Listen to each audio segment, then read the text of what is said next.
Hello again, EnderSword here with another of Tamerlane's games. This was again posted on teamliquid.net and looking for analysis here. So we're going to be focusing on him again. It is a bit of an update after watching the first video by him just yesterday, actually. So we're going to be looking at three things during this game. His opponent quickly, obviously, is the Protoss down here. Apparently Intel Corporation against Tamerlane in the top right. The three things that we're going to be looking at are scouting, whether he's getting enough scouting information or whether or not it is lacking. This has been a theme in a lot of the games that we've done. You'll notice that one overly reoccurring thing is that often when someone loses, it tends to be a function of them not really having any idea of what is going on and what to do to counter it, or the timing of anything coming out. The second thing that we're going to look at is expanding when you have the opportunity, expanding in an efficient way, and taking that economic control. And number three is creep spread and the advantages of creep spread during a game, and how important it is for a Zerg player to get a good spread out there, both for mobility and for vision and scouting purposes. So we see here gas going down for Tamerlane. Everything looking somewhat normal right now. Gas going down, pool going down. After that, we see the Intel scout coming in there. From Tamerlane's side, he has yet to scout the other base. He is coming into that area now. So he'll go and poke up there. Get a reasonable scouting path sent. This is a good thing. Send your overlord in one direction while you send the scout in the other. Does save you time if he ends up being in the fourth location. So he does see, okay, pylon, normal block-off formation going on here. One gas going down. Looks like pretty standard Protoss going on right here. He shouldn't be worried about proxies at the moment.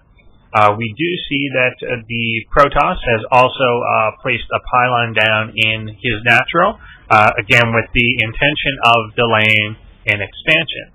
On this map in particular, if someone does this, just go here. A lot of people will choose this one anyway as their natural. It's a bit debatable even which one is more defensible and which one is your natural expansion to begin with. This one is certainly the most commonly picked, as it is a bit closer to the base, but this is also pretty well defended by rocks. They still have to come up and go down the same ramp. They have to come through the same area. So if someone does this, instead of letting them actually delay you by a couple of minutes that it takes to pull this down, you need to get that expansion up as Zerg. So just put it there. It's not going to be that harder to defend, and you're better off than you are if you simply wait around for this to finish. We can see again that he's kind of got a drone ready. He's got the resources ready. Goes for a roach warren. You tend to not want to get that out unless you're making a quick push against the Protoss. You want that expansion down first. He does clear that out, gets it down, but really could have got that down around the 3-minute mark as opposed to the 5-minute mark, and it does make a big amount of difference when you get that down. Again, the Protoss is trying to delay you by seconds. If you fall into it and let them delay you by 2 minutes, you're just playing so far into their hand and allowing them to tech up back home, and it's really to your detriment to do so. Here we do have the clean out larva injects happening here. It is on its way here. It's often good if you've got the energy this early, delay your next larva inject by a little bit and just start spreading that creep. You want to always connect your bases as quickly as possible.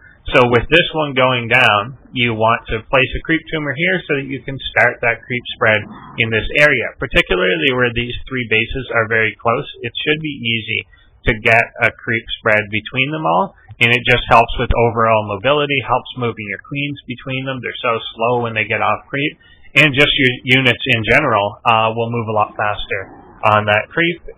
It gives you vision of the area, and you can start spreading out towards your opponent's base. You need to start that pretty much as soon as possible. He faked over as if he was going to do it, and then ultimately opts, I believe, for an inject here again. as opposed to getting that creep down. Remember, you can sacrifice one of those early injects to get the creep out. You often don't have the money to spend on larva, producing out of your larva to begin with, so get one down, or get a second queen out or a third queen out as quick as possible to get that going. It really does make a difference. Switching back to the scouting mindset again, from Tamerlane's point of view, we still see things as we saw them before. The Zergling is at the bottom of the ramp, so it's going to tell him whether or not there's a move out or anything from the Protoss base. That's a good idea, but if you're going to have them there anyway, take a poke up the ramp every now and then. This would give you a ton of information. It's going to tell you, one, that there's not a fort gate going on. There's 2 photon cannons there. He would certainly die in the attempt of coming up, but it's just a Zergling. It costs 25 minerals for one of them. So poke it up, see what's there, see what the unit composition is. Seeing only 1 sentry there and a bunch of stalkers is going to tell you, well, it's not a sentry expand. He's probably not going to expand off this quickly. And he does poke around to make sure that there is nothing there. The photon cannons will tell you that there's a forge behind it. You're going to see 3 gateways, and a quick count of the number of units will tell you, yeah, that's pretty consistent with 3 gateways, not 4 or 5 at the moment. The use of gas will tell you, often limit what is coming out. With this many gas units, it's unlikely that he has 2 Stargates back here, or anything really tricky like that. It's unlikely that he's going to be charge lot Archon, things of that nature. It's also unlikely at this point, this early in the game, that he's teching straight to Colossus or anything off one base. So just poking up like that, often you don't see what you want to see, but you can imply it by what is out there. Always think in terms of gas. Does my opponent have enough gas to be doing various things? And then how can I respond to that? The Overlord over here, which scouted this base to begin with, that now has a drone under it, which I think he forgot because on the mini-map you can't really see that it's there, should be pulled over into this area so that you can be doing flybys and fly-throughs. You're going to lose it, but it's okay to sacrifice your overlords for it. Get that scouting information. Back home, at the 10-minute mark, I would have liked to have seen a third go down a lot earlier. In this case, he probably could have put one down around the 8 or 9-minute mark, since the Protoss is not being particularly aggressive. If he had poked up, he would see, okay, I'm probably pretty safe right now, and been able to get that going. That lack of production is going to hurt him here into the end of the game. He doesn't have a lot of military, and really the ability to get enough military out fast enough to defend a push that starts to happen. He sees that move down the ramp, and he's got to be wary that a push is coming at this point. The main itself is quite a bit undersaturated. We do have an overall drone advantage, but the 2 bases are not really saturated. Again, we're lacking in gas.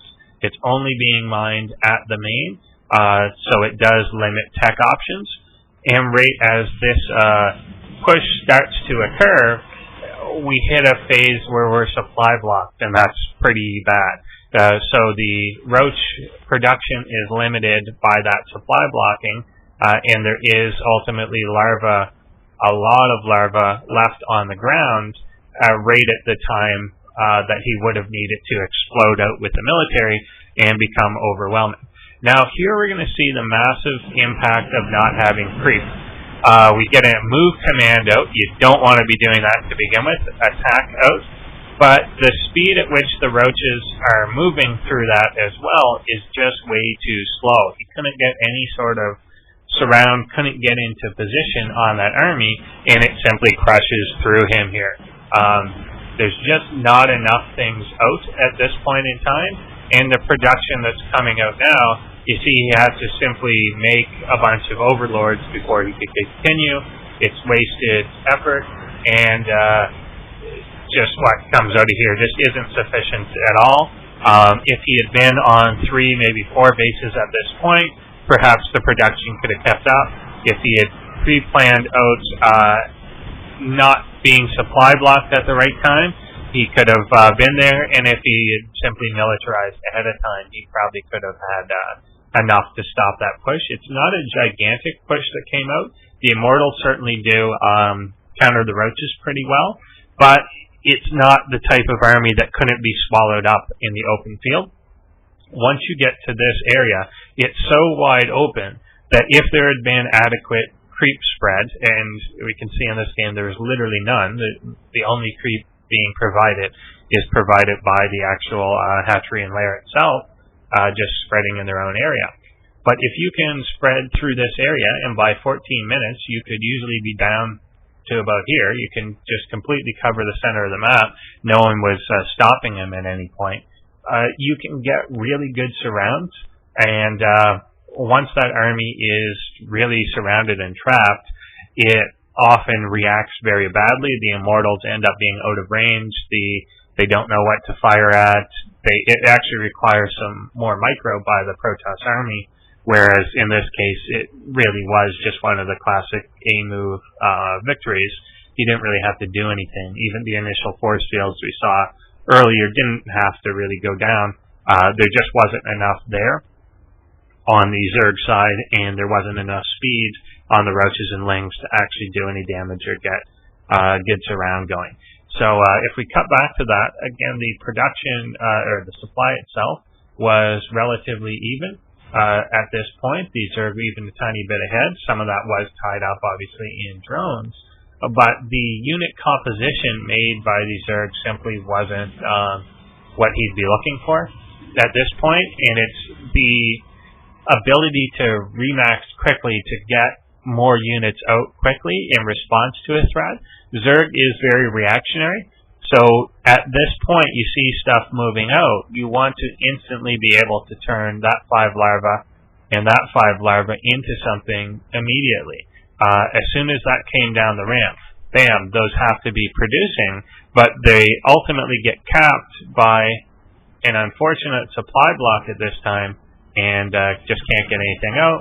This moves off creep, it's really slow, and just kind of gets whittled away there and can't do much about it. Ultimately comes down to a lack of production here, and a lack of scouting, and a lack of creep. So all those three things combined could have turned the tides of this. It's not a supply imbalance, again. It is